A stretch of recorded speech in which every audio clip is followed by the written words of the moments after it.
નમસ્કાર દર્શક મિત્રો, નર્મદા સમાચાર સાથે હું છું દિશા। સૌપ્રથમ જોઈશું આજના મુખ્ય સમાચાર। ભરૂચને મહાનગરપાલિકાનો દરજ્જો મળે તે માટે હું સતત પ્રયત્નશીલ રહીશ। નવા જિલ્લા પ્રમુખ પ્રકાશ મોદીનું પ્રજાને પહેલું વચન। ભરૂચના નરેન્દ્ર મોદીથી જાણીતા પ્રકાશ મોદીના શિરે જિલ્લા ભાજપ પ્રમુખનો તાજ।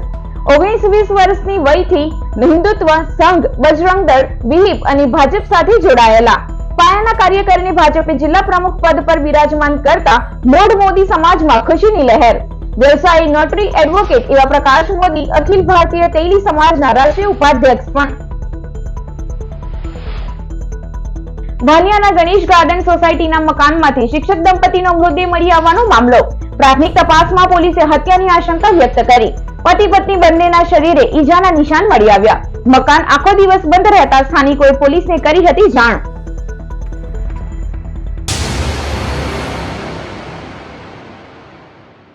ભરૂચ જિલ્લા ભાજપ પ્રમુખનું સસ્પેન્સ ખુલવા સાથે ખુદ જિલ્લા ભાજપ માટે જ પ્રકાશ મોદીની પસંદગીથી સરપ્રાઇઝિંગ પણ સાબિત થયું છે।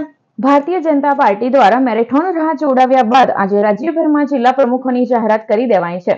ભરૂચ જિલ્લા ભાજપ પ્રમુખ તરીકે ભરૂચના નરેન્દ્ર મોદી તરીકે જાણીતા નોટરી, એડવોકેટ એવા બક્ષીપંચ સમાજના પ્રકાશ મોદીની જાહેરાત કરાઈ છે। બીકોમ LLB એવા પ્રકાશ મોદીની જિલ્લા ભાજપ પ્રમુખ તરીકે વરણીથી ભાજપના એક જૂથમાં નિરાશા તો બીજા જૂથમાં ખુશીની લહેર છવાઈ ગઈ છે। ખાસ તો મોઢ મોદી સમાજમાં પ્રકાશ મોદીને જિલ્લા બીજેપીના અધ્યક્ષ નિમવાથી ખુશાલી છવાઈ ગઈ છે। પ્રકાશ મોદી 19-20 વર્ષની વયથી જ રાષ્ટ્રીય સ્વયંસેવક સંઘ, બજરંગ દળ, વિશ્વ હિન્દુ પરિષદ સાથે જોડાયેલા છે। તેઓ પ્રખર હિન્દુત્વના હિમાયતી અને વડાપ્રધાન નરેન્દ્ર મોદી સાથે મુખ્યમંત્રી યોગીના ચાહક છે। અખિલ ભારતીય તેલી સમાજના રાષ્ટ્રીય ઉપાધ્યક્ષ સાથે પ્રકાશ મોદી એક સારા તરવૈયા અને ભરૂચમાં વર્ષોથી નર્મદામાં પૂર તેમજ ગણેશ વિસર્જન વેળા પોતાની સેવા આપતા રહ્યા છે। ભાજપમાં તેઓ એક પાયાના કાર્યકર તરીકે વર્ષોથી જોડાયા બાદ રાષ્ટ્રીય જનસંપર્ક અભિયાનના પ્રદેશ સંયોજક અને જિલ્લા તેમજ મહાનગર લીગલ સેલમાં સેવા આપી રહ્યા છે। જિલ્લા પ્રમુખ તરીકે તેમની વરણી બાદ ભાજપ જિલ્લા મોવડી મંડળ અને સંગઠનમાં તેમની ટીમમાં કોની પસંદગી થઈ સ્થાન અપાઈ છે તે જોવું રસપ્રદ બની રહેશે। મોવડી મંડળ દ્વારા પ્રકાશ મોદીના નામની જાહેરાત થતા તેઓના ટેકેદારો, સમર્થકો અને ભારતીય જનતા પાર્ટીના કાર્યકરો અને આગેવાનોએ તેઓને અભિનંદન પાઠવ્યા હતા। જિલ્લા પ્રમુખ બનતા જ પ્રકાશ મોદીએ ભરૂચની પ્રજાને પહેલું વચન પણ આપી દીધું છે। ભરૂચને મહાનગરપાલિકા બનાવવા તેઓ સતત પ્રયત્નશીલ રહેશે તેવી ખાતરી પદભાર સંભાળતા જ આપી છે। ભારતીય જનતા પાર્ટી ગુજરાત પ્રદેશે આજે ભરૂચ જિલ્લા ભાજપના પ્રમુખ તરીકે મારી જે વરણી કરી છે એ બદલ હું ભારતીય જનતા પાર્ટીનો હૃદયપૂર્વકનો ખૂબ ખૂબ આભાર વ્યક્ત કરું છું। ભરૂચ શહેરને મહાનગરપાલિકાનો દરજ્જો મળે એ માટે હું મારા અથાગ પ્રયત્ન કરીશ। ભરૂચના જે કંઈ પણ વિસ્તાર છે જિલ્લાના એમાં સતત મારો પ્રવાસ કરીશ અને કાર્યકરોને સંતોષ થાય, નગરજનોને સંતોષ થાય, ભરૂચ શહેર અને જિલ્લામાં વિકાસના કામો થાય, ભરૂચનું વિકાસ ઉત્તરોત્તર પ્રગતિમાં રહે અને ભરૂચ વિકાસમાન ભરૂચમાંથી વિકસિત ભરૂચ બને એ માટે મારા અથાગ પ્રયત્નો રહેશે। આપ પધારેલા છો પ્રિન્ટ મીડિયાના અને જે કંઈ દ્રશ્ય શ્રાવ્ય માધ્યમોવાળા, તો આ તમામનો પણ આ તબક્કે ખૂબ ખૂબ આભાર માનું છું કે તમારા થકી વધુમાં વધુ જે કંઈક પણ તમારી પાસે ફીડબેક હોય કે ભાઈ અહીંયા આ કામ કરવા જેવું છે, તે કામ કરવા જેવું છે શહેર અને જિલ્લાના વિકાસ માટે, તો એ માટે જાહેર જનતા તરફથી સૂચનો આવશે તેને પણ હું આવકારીશ અને એ પ્રમાણે હું મારી કારકિર્દી જે કંઈક બી સારું કામ કરવાની રહે એ હું સતત કરતો રહીશ।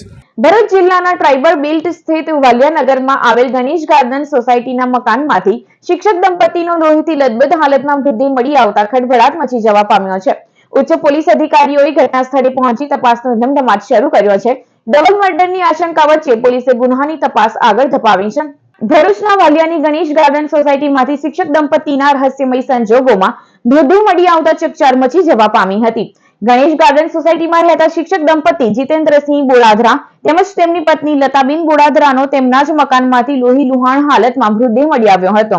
ગતરોજ આખા દિવસ દરમિયાન મકાન બંધ રહેતા પાડોશીઓને કંઈક અજુગતું લાગ્યું હતું, આથી તેઓએ પોલીસને જાણ કરી હતી। બનાવની જાણ થતાની સાથે જ વાલિયા પોલીસનો કાફલો સોસાયટીમાં પહોંચ્યો હતો અને બિલ વગાડવા છતાં મકાનનો દરવાજો ખોલવામાં ન આવતા તેની તોડવામાં આવતા ઘરમાંથી દંપતીનો લોહીથી લથબથ હાલતમાં મૃતદેહ નજરે પડ્યો હતો.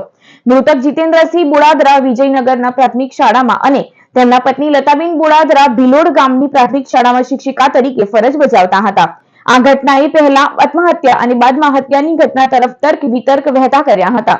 ઘટના અંગેની જાણ ક્રાઇમ બ્રાન્ચ અને સ્પેશિયલ ઓપરેશન ગ્રુપ સહિતની ઇમરજન્સીઓને ઉચ્ચ અધિકારીઓની ઘટના સ્થળે પહોંચ્યા હતા અને ઘટનાઓની સમજવાની શરૂઆત કરી છે. પોલીસે બંનેના મૃતદેહને પોસ્ટમોર્ટમ અર્થે ખસેડી તપાસ શરૂ કરી છે. મૃતક દંપતીના શરીર પર તીક્ષ્ણ હથિયારના ઘા જોવા મળ્યા હતા, ત્યારે શિક્ષક દંપતીની હત્યા કરવામાં આવી છે તેવી શંકા પ્રબળ છે. હાલમાં પોસ્ટમોર્ટમ અને ફોરેન્સિક एक्सपर्टના રિપોર્ટની રાહ જોવાઈ રહી છે. कल शाम को 10 बजे के आसपास हमारे पुलिस स्टेशन में एक सूचना आई कि इस तरह से ये गणेश गार्डन सोसाइटी में दो दंपति हैं, टीचर दंपति, वो गेट नहीं खोल रहे हैं. उनके जानकारों ने बताया कि बार बार उनके गेट पर बेल बजाते हुए उन्होंने जब गेट नहीं खोला तो उन्होंने पुलिस को सूचना दी. पुलिस मौके पर आई और यहाँ देखा कि कोई गेट वगैरह नहीं खोल रहा है, तो उस गेट को तोड़ के 10:30 बजे के आसपास खिड़की से झांक के और गेट को तोड़ के देखा तो वहाँ पे दोनों की मृत अवस्था में दोनों दंपति लोग मिले. उसके बाद में सीन को कॉर्डन किया गया और बाकी एविडेंस के लिए FSL और फिंगरप्रिंट ब्यूरो और डॉग स्क्वाड को जान की गई और सारे एविडेंस अभी इकट्ठे कर लिए गए हैं. FSL और फिंगरप्रिंट ब्यूरो ने बाकी एविडेंस लिए हैं और आगे की तपास और पूछताछ जारी. सर फर्स्ट इंक्वायरी में क्या बाहर आया है और क्या हत्या की गई है किस तरीके से? फर्स्ट इंक्वायरी अभी ये तपास का विषय है, परंतु उनके शरीर पर चोट के निशान हैं, तो ऐसा लगता है कि किसी तरह का फाइट के बाद में उनको डेथ हुआ है. सर कोई डकैती या चोरी का कोई केस है? अभी तक इसकी इन्वेस्टिगेशन चालू है. ભરૂચના નર્મદા મૈયા બ્રિજ ઉપરથી 24 કલાકમાં જ અજાણ્યા યુવાને નદીમાં મોતની છલાંગ લગાવી હતી, જો કે નાવડી પાસે હોવાથી યુવાનનો બચાવ થયો હતો.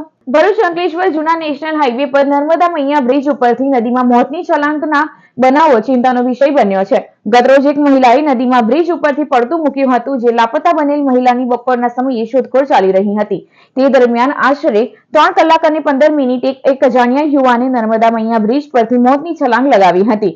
જો કે નદીમાં જ્યાં યુવાન પડતા ત્યાં હાજર નાવિકોએ તેને બચાવી લીધો હતો અને બહાર કાઢી સારવાર માટે ખસેડ્યો હતો. નર્મદા મૈયા બ્રિજ પરથી આત્મહત્યાના બનાવો રોકવા બંને સાઈડે જાળી લગાવવા રજૂઆત કરવામાં આવી. નર્મદા નદી પર નર્મદા મૈયા બ્રિજ કાર્યરત થયાને 4 વર્ષ જેટલો સમય થવા જઈ રહ્યો છે. બંને સાઈડ જાળી નહીં હોવાથી અહીં જિલ્લા તેમજ જિલ્લા બહારના લોકોના આપઘાતના બનાવો બની રહ્યા છે. ભરૂચના વિદ્યાર્થી નેતા એવા યોગી પટેલે બ્રિજની બંને સાઈડ રેલિંગ લગાવવા 8 મહિના પહેલા જ તંત્રને આવેદન આપ્યું હતું. જો કે તેમ છતાં રેલિંગ નહીં મુકાતા બુધવારે જ એક મહિલાએ બ્રિજ પરથી નદીમાં છલાંગ લગાવી હતી, જેને લઈ યોગી પટેલે ફરી તંત્રને આવેદન આપી જાળી લગાવવા રજૂઆત કરી છે. ભરૂચ સ્થિત નર્મદા નદી પર આવેલો નર્મદા મૈયા બ્રિજ 12 જૂન 2021ના રોજ પ્રજા માટે ખુલ્લો મૂકવામાં આવ્યો છે. ત્યારથી જ આ બ્રિજ પર કંઈક ને કંઈક અનિચ્છનીય ઘટનાઓ, આત્મહત્યા, અકસ્માતો જેવી ઘટનાઓ બનતી રહી છે. આત્મહત્યાને કારણે અનેક લોકો મૃત્યુ પણ પામ્યા છે. તેમાં સ્થાનિક માછીમારો અને આગેવાનો દ્વારા બચાવવામાં પણ આવેલા છે. આ માટે બ્રિજની બંને બાજુ જાળી લગાવવા માટે 8 મહિના પહેલાં સરકારશ્રીને રજૂઆત કરવામાં આવી હતી. જો સરકારશ્રી તે વખત જાગીને આ બંને બાજુ જાળી લગાવી હોત તો જે 8 મહિનાની અંદર અસંખ્ય બનાવો આત્મહત્યાના બની રહ્યા છે તે કદાચ ટાળી શકાત અને નર્મદા મૈયા બ્રિજને જે આત્મહત્યા માટે પ્રેરિત કરવા માટેનું આચરણ લાગી રહ્યું છે તે કદાચ દૂર થઈ શકત. આ માટે પ્રશાસનને એક જ માંગ કરવામાં આવે છે કે જલ્દીમાં જલ્દી જે આ અનિચ્છનીય ઘટનાઓ, આત્મહત્યા, અકસ્માતો જેવી ઘટનાઓ બની રહી છે તેની પર લગામ લાગી રહે એ માટે તાત્કાલિક આની આજુબાજુ બંને બાજુ જાળી લગાવવામાં આવે. ભરૂચના કસક ગરનાળામાં બસ ફસાઈ જતા ભારે ટ્રાફિક જામ સર્જાયો હતો.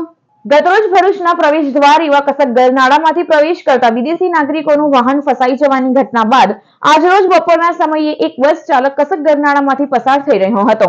તે સમયે બસનો ઉપરનો ભાગ ત્યાં લગાવેલ એંગલને અડી જતા બસ ફસાઈ ગઈ હતી, જેને પગલે ભારે ટ્રાફિક જામ સર્જાતા વાહનોની લાંબી કતારો જોવા મળી હતી. ત્યારે તંત્ર દ્વારા કસક સર્કલ અને આ તરફ સ્ટેશન પાસે જ એંગલ લગાવવામાં આવે તો વાહનો ફસાવવાની ઘટનાઓ ટાળી શકાય એમ છે. ભરૂચ દેશનું સૌથી મોટું કેમિકલ ક્લસ્ટર કહેવાય છે. અહીંના કેમિકલની દુનિયાભરમાં માંગ રહેતી હોય છે. 50 થી 100 રૂપિયાથી લઈ લાખો રૂપિયાની કિંમતના મોંઘા ડાટ કેમિકલને વિશ્વભરમાં ઊંચી માંગ રહેતી હોય છે. ત્યારે મોંઘા અને ત્વરિત માંગ ધરાવતા કેમિકલની ટૂંક સમયમાં હવાઈ માર્ગે ડિલિવરી થાય તે માટે અંકલેશ્વરમાં એર સ્ટ્રીપને અંતિમ ઓપ આપવામાં આવી રહ્યો છે. તાજેતરમાં વિધાનસભા ગૃહમાં સરકારે જાહેર કર્યું છે કે અંકલેશ્વરમાં નવા એરપોર્ટ માટે ફેઝ 1 ની કામગીરી ચાલુ મહિનામાં પૂર્ણ કરવામાં આવશે. ફેઝ 1 અંતર્ગત રનવે બાંધકામ, એપ્રન, જમીન સમતળીકરણ અને ટેક્સી બેની કામગીરીને અંતિમ ઓપ આપી દેવામાં આવશે. એક અનુમાન અનુસાર અંકલેશ્વરમાં એરસ્ટ્રીપના નિર્માણ બાદ પહેલો ફેઝ કાર્ગો માટે ખોલવામાં આવશે. ભરૂચ ખાતે નેશનલ હાઈવે નંબર 48 ઉપર ભરૂચ અને અંકલેશ્વરની વચ્ચે માંડવા નજીક જે એરપોર્ટની કામગીરી ચાલુ થઈ રહી છે, ઘણા સમયથી આ જમીન એક્વાયર થયેલી હતી અને હવે જ્યારે એમાં પ્રગતિ સધાઈ રહી છે ત્યારે ખૂબ આશાના કિરણો દેખાઈ રહ્યા છે. જેમ ભૂતકાળમાં જાહેરાત કરવામાં આવી હતી રાજ્ય સરકાર દ્વારા કે શરૂઆતની અંદર આને કાર્ગો ક્રાફ્ટ તરીકે એરપોર્ટ તરીકે આને ડેવલપ કરવામાં આવશે કે જેથી લોજિસ્ટિક મુવમેન્ટ વધારે સરળતાથી થઈ શકે અને આનો લાભ ભરૂચ જિલ્લાના ઘણા બધા ઉદ્યોગોને મળી રહેશે. કારણ કે આજે DHL છે, એના જેવી અનેક મોટી કુરિયર એજન્સીસ છે કે જેમાં અત્યારે બધું મટીરિયલ અહીંથી મોકલવાનું હોય કે બહારથી મંગાવવાનું હોય, જેની હાઈ વેલ્યુ પ્રોડક્ટ છે અને દાખલા તરીકે સેમ્પલ્સ છે તો એ બીજા દેશોની અંદર અથવા ભારત દેશના જુદા જુદા ભાગમાં પહોંચાડવાના હોય તો એ લોકો બરોડા કે અમદાવાદ કે અથવા મુંબઈ એ એરપોર્ટનો ઉપયોગ કરવો પડતો હોય છે અને એમાં ટાઈમ કન્ઝ્યુમિંગ થાય છે. આઈ થિંક અહીંયા આ ફેસિલિટી ઊભી થવાથી લોજિસ્ટિક પરિવહન એરક્રાફ્ટ ક્ષેત્રે સમયનો ઘણો બધો બચાવ થશે અને વૈશ્વિક સ્તરે અહીંના ઉત્પાદનોને ઝડપથી પહોંચાડી શકાશે. અંકલેશ્વરમાં એરસ્ટ્રીપ બનાવવાની વાતો અને કામગીરી વર્ષ 1993 થી ચાલી રહી છે. રાજ્ય સરકારે અંકલેશ્વરના વિકસતા ઉદ્યોગોને ધ્યાનમાં રાખીને 90ના દશકમાં એરસ્ટ્રીપ બનાવવાની જાહેરાત કરી હતી. 1994માં જમીન સંપાદનની પ્રક્રિયા શરૂ કરી પણ જમીનના ભાવ અને અન્ય મુદ્દાઓને લઈને ઉભા થયેલા વિવાદો બાદ ઠેક 2002માં જમીન સંપાદન પૂર્ણ કરી શકાયું હતું. સ્ટેટ એવિએશન ડિપાર્ટમેન્ટ દ્વારા હાલમાં એરસ્ટ્રીપની કામગીરી ચાલી રહી છે. તમને બધાને જણાવતા આનંદ થાય છે કે રાજ્ય સરકાર દ્વારા માર્ચ 2025માં કાર્ગોની જે એરસ્ટ્રીપ છે એનું કામકાજ ફેઝ 1 નું પૂર્ણ કરવામાં આવશે અને જેથી કરીને અંકલેશ્વરના જે ઉદ્યોગો છે, દહેજના છે, પાનોલી છે, ઝઘડિયા છે, સાયખા છે, તમામ ભરૂચ જિલ્લાની ઇન્ડસ્ટ્રીયલ એસ્ટેટના જે આપણા એક્સપોર્ટ કરવાના મટીરિયલ હોય, રો મટીરિયલ હોય કે ઇમ્પોર્ટ કરવાના રો મટીરિયલ હોય એમાં ખૂબ જ સરળતા રહેશે. અત્યાર સુધી આપણે રેલવે દ્વારા અહીંથી આપણો માલ એક્સપોર્ટ કરીને બોમ્બે સેન્ટરમાં મોકલી આપતા અને ત્યાંથી પછી આગળ એરસ્ટ્રીપ દ્વારા જે તે દેશમાં જતો હતો અને ઇમ્પોર્ટ બી એ રીતે આપણે કરતા હતા. પણ હવે ભરૂચ જિલ્લા માટે એક રાહતના સમાચાર છે, જેથી કરીને ખાસ આપણે અહીંયા આખું એવું પ્લાનિંગ થશે કે એમાંથી આપણો સમય પણ બચશે અને કદાચ અહીંયા લોકલ આપણને એના રેન્ટમાં પણ સસ્તું પડશે એવું જણાઈ રહ્યું છે. ભરૂચ જિલ્લામાં 1000 કરતા વધુ કેમિકલ ઉદ્યોગ આવેલા છે. આ ઉદ્યોગોમાંથી યુરોપ, અમેરિકા, કોરિયા અને જાપાન સહિતના દેશોમાં કેમિકલ ઇમ્પોર્ટ એક્સપોર્ટ થાય છે. ભરૂચના ઉદ્યોગો API, બ્લડ ડ્રગ, મોંઘા પિગમેન્ટ્સ અને ફોર્મ્યુલેશન પ્રોડક્ટ્સની આયાત નિકાસ ઝડપી થાય તેને પ્રાધાન્ય આપતા હોય છે. સૌથી મહત્વની વાત એ છે કે અંકલેશ્વરની પ્રોડક્ટના સેમ્પલ ગણતરીના પળોમાં ઘર આંગણેથી જ રવાના થશે, જેનો સીધો લાભ ઝડપી ઓર્ડર મેળવવા અને ઓછી ક્વોન્ટિટીના મોંઘા કેમિકલને ઝડપી ડિલિવરીનો માર્ગ ખુલ્લો થશે. અંકલેશ્વરમાં એરસ્ટ્રીપ તૈયાર કરી કાર્ગો અને મેન્ટેનન્સ બાદ પેસેન્જર ફેસિલિટી પણ શરૂ કરવા વિચારણા ચાલી રહી છે. ઔદ્યોગિક નગરીના ઉદ્યોગકારો બિઝનેસ ટ્રીપ હેઠળ સમયાંતરે દેશ વિદેશ જતા હોય છે, જ્યારે કાર્ગો ફેસિલિટી ગણતરીના સમયમાં સેમ્પલ ડિલિવરી કરવાથી દેશના સૌથી મોટા કેમિકલ ક્લસ્ટરના વેપારને જેટ ગતિ પ્રાપ્ત થવાની આશા સેવાઈ રહી છે. ભરૂચ સતચિતના પર્યાવરણ સંગઠન અને ગાયત્રી પરિવાર દ્વારા વૈદિક હોળીની ઉજવણી હેઠળ આ વર્ષે પણ 15,000 કિલો ગૌ કાષ્ઠ બનાવાઈ.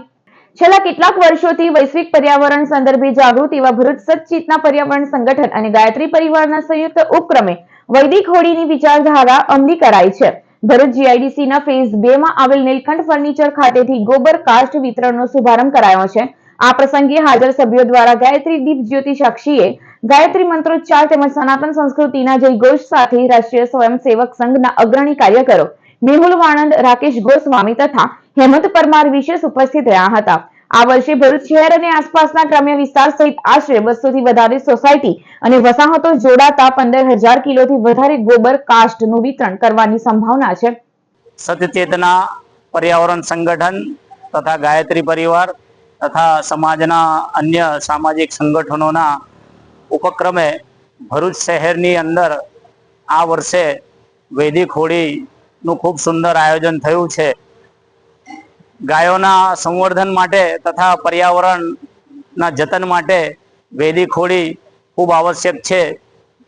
આપણને બધાને ખબર છે કે જે રીતે પર્યાવરણ દૂષિત થઈ રહ્યું છે અને ગાય પણ જેને કહેવાય કે એની પણ પરિસ્થિતિ ખરાબ થઈ રહી છે, તો ગાયોના સંવર્ધન માટે અને પર્યાવરણના જતન માટે આ ખૂબ સારો ઉપક્રમ ભરૂચ શહેરની અંદર ચાલી રહ્યો છે. ભરૂચ જિલ્લા ખાતે ખાણ ખનીજના અધિકારીઓ દ્વારા કરવામાં આવી રહેલા ચેકિંગ દરમિયાન એક ટ્રક ચાલક પકડાવાના ડરના કારણે ટ્રકમાંથી નીચે કૂદી પડતા ટ્રક ચાલક વગર પાછળ જઈને ઊંડા ખાડામાં ખાબકી હતી. ઝઘડિયા પંથકમાં રેતી માફિયાઓ દ્વારા રેતીનું ગેરકાયદેસર રીતે વહન કરાતું હોવાની અનેક ફરિયાદ ઉઠી હતી. ત્યારે આજ રોજ ભરૂચ ખાણ ખનીજના અધિકારીઓ જાહેર માલ પર ચેકિંગ કામગીરી હાથ ધરી હતી. આ સમયે એક ટ્રકનો ચાલક ચેકિંગ જોઈને ગભરાઈ ગયો હોય ચાલુ ટ્રકે ભૂલી જતા ટ્રક ઊંડા ખાડામાં ખાબકી હતી, જેનો વિડીયો કોઈએ ઉતારતા સોશિયલ મીડિયામાં વાયરલ થયો છે. ઝઘડિયા તાલુકામાં આજે જે ઘટના ઘટી છે એ રેતી માફિયાઓ જે પ્રકારે 2 નંબરના ધંધા કરે છે અને ક્યાંક બચવા માટે જે પ્રયત્નો કરે છે એનું જ ઉદાહરણ આજે ઝઘડિયા પાસે એક રેતી માફિયા પોલીસ ચેકિંગ દરમિયાન ભાગી જતા હતા અને ટ્રક કઈ રીતના આપણે વિડીયો તમે જોયું કઈ રીતના એ બચવા માટે ખાડીમાં નાખી કૂદી નાહી જતી. આ પ્રકારનો અનેક ઘટનાઓ ઘટે છે. આજે ઝઘડિયા તાલુકો હોય કે પછી ભરૂચ તાલુકાના સુકલ તીર્થ હોય કે પછી વડોદરા જિલ્લાના નારેશ્વર વિભાગ હોય કે પછી નાંદોદ તાલુકાનો સિસોદરા વિસ્તાર હોય કે કોઈ પણ નર્મદા કાંઠાના અલગ મોટા ક્ષેત્રોની અંદર બેફામ પ્રમાણે રેતી માટે રેતી કાઢે છે. અને સાથે સાથે કેટલાક જે સિલિકા ઉદ્યોગવાળા પણ 2 નંબરનો સિલિકા કાઢે છે.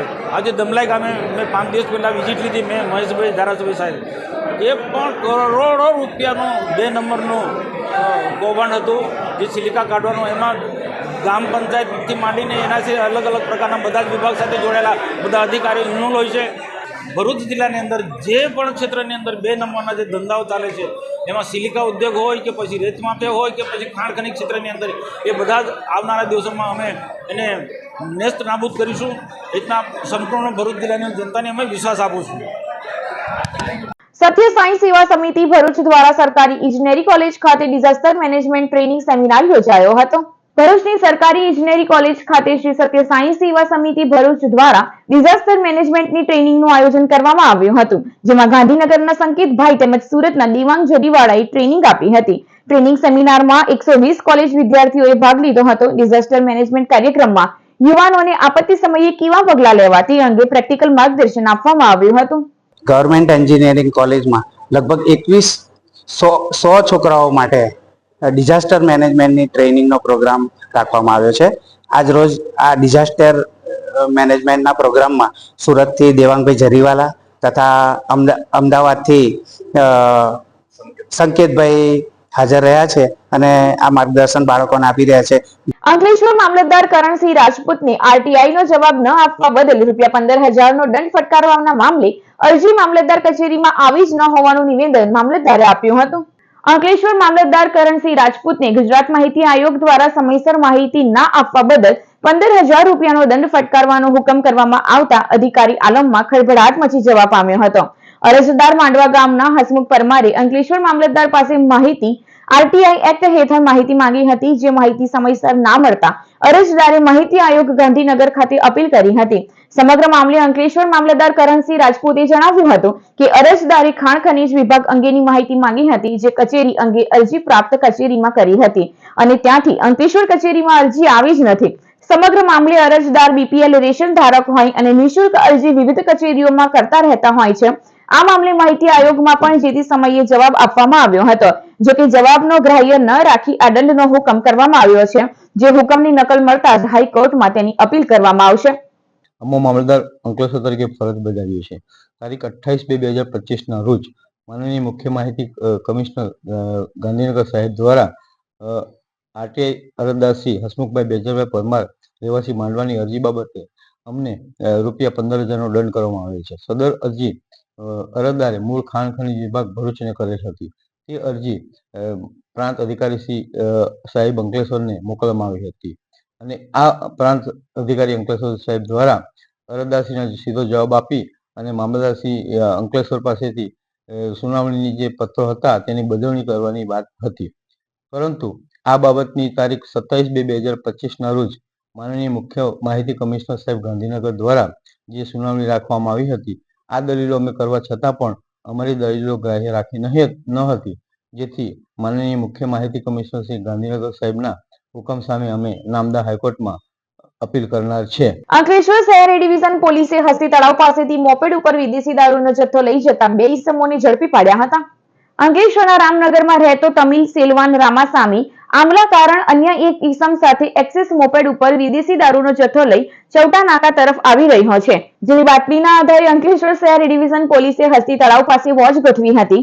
તે દરમિયાન બાતમીવાળી મોપેડ આવતા પોલીસે તેને અટકાવી તપાસ કરતા વિદેશી દારૂના પાઉચ નંગ 72 મળી કુલ 7,000થી વધુના મુદ્દામાલ સાથે બુટલેગર તમિલ સેલવાન રામાસાણી આમલા કારણ અને મયુરકુમાર વસાવાને ઝડપી પાડ્યો હતો. અંકલેશ્વર નગર સેવા સદનના વોર્ડ નંબર 1 માં રૂપિયા 16 લાખના ખર્ચે પેવર બ્લોક બેસાડવાના કાર્યનું નગરપાલિકાના પ્રમુખ લલિતા રાજપુરોહિતના હસ્તે ખાતમુહૂર્ત કરવામાં આવ્યું હતું. અંકલેશ્વર નગરમાં વિકાસના કામોનો ધમધમાટ જોવા મળી રહ્યો છે, ત્યારે અંકલેશ્વર નગર સેવા સદનના વોર્ડ નંબર 1 માં આવેલા કૃષ્ણનગર, મોદીનગર અને રામવાટિકામાં પેવર બ્લોક બેસાડવાના કામનું ખાતમુહૂર્ત કરવામાં આવ્યું હતું. આ પ્રસંગે અંકલેશ્વર નગર સેવા સદનના પ્રમુખ લલિતાબેન રાજપુરોહિત, અંકલેશ્વર શહેર ભાજપના પ્રમુખ ધર્મેન્દ્ર પુષ્કરણા સહિત સ્થાનિક નગરસેવકો અને આગેવાનો ઉપસ્થિત રહ્યા હતા. રૂપિયા 16 લાખના ખર્ચે આ વિસ્તારોમાં પેવર બ્લોક બેસાડવામાં આવશે, જેનાથી સ્થાનિકોની સુવિધામાં વધારો થશે. આજ રોજ અંકલેશ્વર નગરપાલિકા દ્વારા વોર્ડ નંબર 1 માં મોદીનગર, કૃષ્ણનગર અને રામવાટિકામાં પેવર બ્લોક નાખવાનું ખાતમુહૂર્ત કરવામાં આવ્યું. અંદાજિત 16 લાખના ખર્ચે આ ખાતમુહૂર્તમાં શહેર પ્રમુખ ધર્મેન્દ્રભાઈ પુષ્કરના, વોર્ડના સભ્ય શ્રી અતુલભાઈ, મહામંત્રી મિનેશભાઈ અને યાના સ્થાનિક લોકો હાજર રહ્યા હતા.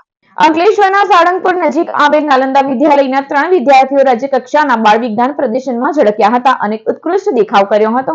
અંકલેશ્વરના સાળંગપુર નજીક આવેલ નાલંદા વિદ્યાલયના ધોરણ 11 સાયન્સમાં અભ્યાસ કરતા વિદ્યાર્થી હિમાંશુ રજક, રણજીત સહાની અને અભય ભગતે વલસાડના ધરમપુર ખાતે યોજાયેલા રાજ્ય કક્ષાના બાળ વિજ્ઞાન પ્રદર્શનમાં ભાગ લીધો હતો. તેઓએ સરહદ પર ઘુસપેઠ રોકવા માટેનું એક ખાસ ડિવાઇસ તૈયાર કર્યું હતું અને તેનો પ્રોજેક્ટ રજૂ કર્યો હતો. આ પ્રોજેક્ટને GCERT ગાંધીનગર દ્વારા યોજાયેલ બાળ વિજ્ઞાન પ્રદર્શનમાં દ્વિતીય ક્રમ મળ્યો છે. શાળાના વિજ્ઞાન શિક્ષક કેયુર પ્રજાપતિ અને આચાર્ય જયશ્રી મહાજનના માર્ગદર્શન હેઠળ આ પ્રોજેક્ટ તૈયાર કરવામાં આવ્યો હતો, જેને બીજો ક્રમ પ્રાપ્ત થતા હવે રાષ્ટ્રીય કક્ષાએ યોજાનાર બાળ વિજ્ઞાન પ્રદર્શનમાં ભાગ લેવા તેઓ જશે. ત્યારે शाला परिवार द्वारा विद्यार्थियों ने अभिनंदन पाठवવામાં આવ્યા છે। हम लोग ने साइंस फेयर में पार्टिसिपेट किया था, जहां पर हम taluka level, district level and zone level को क्रॉस करते हुए स्टेट लेवल पे सेकंड रैंक अपने सेक्शन ट्रांसपोर्टेशन कम्युनिकेशन में लेकर आए हैं और अब हम नेशनल लेवल के लिए तैयार हैं और उम्मीद करते हैं कि वहां पर भी जीतेंगे। हम हमारे teacher science teacher Keyur sir की गाइडेंस में यहाँ तक पहुँचे हैं और उनके मार्गदर्शन की वजह से हम यहाँ तक पहुँचे हैं और साथ ही साथ हमारे स्कूल के बाकी सभी टीचर्स और साथ ही साथ प्रिंसिपल मैडम का भी हमें बहुत सपोर्ट मिला। हमारे स्कूल से साइंस फेयर में अभी स्टेट लेवल पे बच्चे गए थे, वहाँ पे बच्चों ने अच्छा प्रदर्शन किया है और अभी हमारे बच्चे नेशनल लेवल के लिए पूरी तरह से तैयार है। हम बच्चों को हमारे स्कूल की तरफ से शुभकामना देते हैं। વાલિયા ઔદ્યોગિક તાલીમ સંસ્થા ખાતે વિજ્ઞાન મેળો યોજાયો હતો। વાલિયા નેત્રંગ માર્ગ ઉપર આવેલ વાલિયા ઔદ્યોગિક તાલીમ સંસ્થા ખાતે ITI ના વિવિધ ટ્રેડના 100 થી વધુ તાલીમાર્થીઓએ તૈયાર કરેલ 50 થી વધુ પ્રોજેક્ટ ડિસ્પ્લેમાં મૂકવામાં આવ્યા હતા। આ વિજ્ઞાન મેળામાં વાલિયા તાલુકાની વિવિધ સ્કૂલમાંથી 400 થી વધુ વિદ્યાર્થીઓએ ઉમટી પ્રોજેક્ટ નિહાળ્યા હતા, જ્યારે પ્રોજેક્ટ ડિસ્પ્લેમાં મૂકેલ કૃતિઓ આકર્ષણનું કેન્દ્ર બની હતી। ભરૂચના સ્ટેશન રોડ ઉપર સ્કેચર સ્ટોર શોરૂમમાં મેનેજરે શૂઝ અને મોજા સહિત રોકડા મળી કુલ 9.32 લાખથી વધુના મુદ્દામાલ ચાઉ કરી જતા છેતરપિંડી અંગેની ફરિયાદ નોંધાઈ છે। વડોદરાના ગોત્રી રોડ ઉપર આવેલ સોમનાથનગર સોસાયટીમાં રહેતા સુનિલ ગોપીનાથ પિલ્લઈ ડ્રીમ રુચિ લાઇફસ્ટાઇલમાં એરિયા મેનેજર તરીકે નોકરી કરે છે, જેઓની કંપનીના ભરૂચના સ્ટેશન રોડ ઉપર સ્કેચર સ્ટોર શોરૂમમાં મેનેજર તરીકે ફરજ બજાવતા ઇમરાન ખાન શકુર ખાન ગત તારીખ 1/11/2024 થી 31/1/2025 સુધી કંપનીમાં શૂઝ નંબર 112 અને મોજા નંગ 116 તેમજ સ્ટાફના ચા પાણીના રોકડા મળી કુલ 9.82 લાખથી વધુની રકમની ચાઉ કરી છે. છેતરપિંડી કરતા સુનિલ ગોપીનાથ પિલ્લઈએ ભરૂચ શહેર એ ડિવિઝન પોલીસે ફરિયાદ નોંધાવી છે. ભરૂચના કવિઠા ઉમરા ગામની વચ્ચે કવિઠા ગામની સીમમાં નવીપુર પોલીસે 2 જુગારીયાઓને ઝડપી પાડ્યા હતા, જ્યારે અન્ય 2ને વોન્ટેડ જાહેર કર્યા છે. નવીપુર પોલીસ મથકનો સ્ટાફ પેટ્રોલિંગમાં હતો તે દરમિયાન બાતમી મળી હતી કે ભરૂચના કવિઠા ઉમરા ગામની વચ્ચે કવિઠા ગામની સીમમાં ખેતરની બાજુમાં જુગારધામ ચાલી રહ્યો છે, જેવી બાતમીના આધારે પોલીસે દરોડા પાડ્યા હતા. પોલીસે સ્થળ પરથી રોકડા અને વાહન મળી કુલ 16,000 થી વધુનો મુદ્દામાલ કબજે કર્યો હતો અને અંગારેશ્વર ગામના જુગારી અંબાલાલ ઉર્ફે ધનુ ઈશ્વર પરમાર, કીર્તન ઉર્ફે કિરણ અમૃતલાલ વસાવાને ઝડપી પાડ્યો હતો, જ્યારે 2 જુગારીઓને વોન્ટેડ જાહેર કર્યા હતા. સમાચાર પૂર્ણ કરતા પહેલા એક નજર મુખ્ય સમાચારો ઉપર. ભરૂચને મહાનગરપાલિકાનો દરજ્જો મળે તે માટે હું સતત પ્રયત્નશીલ રહીશ. નવા જિલ્લા પ્રમુખ પ્રકાશ મોદીનું પ્રજાને પહેલું વચન. ભરૂચના નરેન્દ્ર મોદીથી જાણીતા પ્રકાશ મોદીના શિરે જિલ્લા ભાજપ પ્રમુખનો તાજ. 19-20 વર્ષની વયથી હિન્દુત્વ સંઘ, બજરંગ દળ, વિહિપ અને ભાજપ સાથે જોડાયેલા પાયાના કાર્યકરને ભાજપે જિલ્લા પ્રમુખ પદ પર બિરાજમાન કરતા મોઢ મોદી સમાજમાં ખુશીની લહેર. વ્યવસાયી, નોટરી, એડવોકેટ એવા પ્રકાશ મોદી અખિલ ભારતીય તેલી સમાજના રાષ્ટ્રીય ઉપાધ્યક્ષ પણ. વાલિયાના ગણેશ ગાર્ડન સોસાયટીના મકાનમાંથી શિક્ષક દંપતીનો મૃતદેહ મળી આવવાનો મામલો. પ્રાથમિક તપાસમાં પોલીસે હત્યાની આશંકા વ્યક્ત કરી. પતિ પત્ની બંનેના શરીરે ઈજાના નિશાન મળી આવ્યા. મકાન આખો દિવસ બંધ રહેતા સ્થાનિકોએ પોલીસને કરી હતી જાણ. તો આ હતા અત્યાર સુધીના નર્મદા સમાચાર. નવા સમાચારો સાથે ફરી મળીશું. નમસ્કાર.